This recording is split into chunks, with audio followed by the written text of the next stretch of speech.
10 വർഷം മുമ്പ് പിണറായി സർക്കാർ അധികാരത്തിലെത്തുമ്പോൾ കേരളത്തിന്റെ പൊതുകടം 1.5 ലക്ഷം കോടിയായിരുന്നുവെങ്കിൽ ഇന്ന് 7 ലക്ഷം കോടിയിലെത്തിയെന്നും കടം വർദ്ധിക്കുമ്പോഴും ജനങ്ങൾക്കൊന്നും കിട്ടിയില്ലെന്നും UDF ജില്ലാ convener professor MJ Jacob UDF Rajakkad മണ്ഡലം കൺവെൻഷൻ ഉദ്ഘാടനം ചെയ്ത് സംസാരിക്കുകയായിരുന്നു MJ ജേക്കബ്.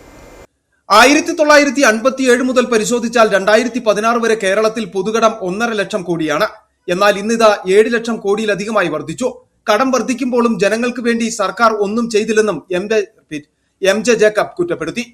ഈ ഗവൺമെന്റ് അധികാരത്തിൽ വന്നപ്പോൾ 10 വർഷക്കാലം മുമ്പ് പിണറായി ഗവൺമെന്റ് അധികാരത്തിൽ വന്നപ്പോൾ ഇവിടെ ഉണ്ടായിരുന്ന പൊതുകടം എന്ന് പറയുന്ന 1.5 ലക്ഷം കോടി രൂപ മാത്രമാണ്.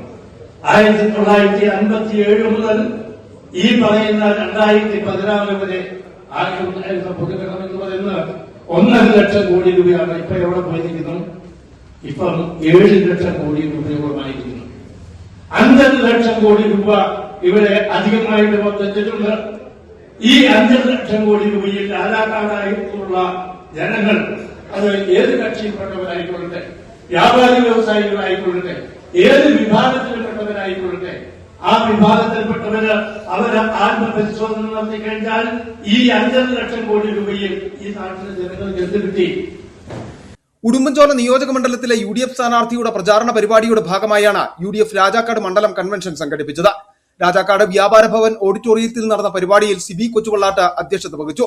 യോഗത്തിൽ സ്ഥാനാർത്ഥി advocate Senapathi Venu, Sudheer Kottakkudi, Ibrahim Kuttikkalla, MN Gopi, Jose Tittadi, R Balanpillai, MJ Jacob, convener Joshi, Jamal Edasserikudi, KS Sivan, Manoj Kokkattu എന്നിവർ പ്രസംഗിച്ചു.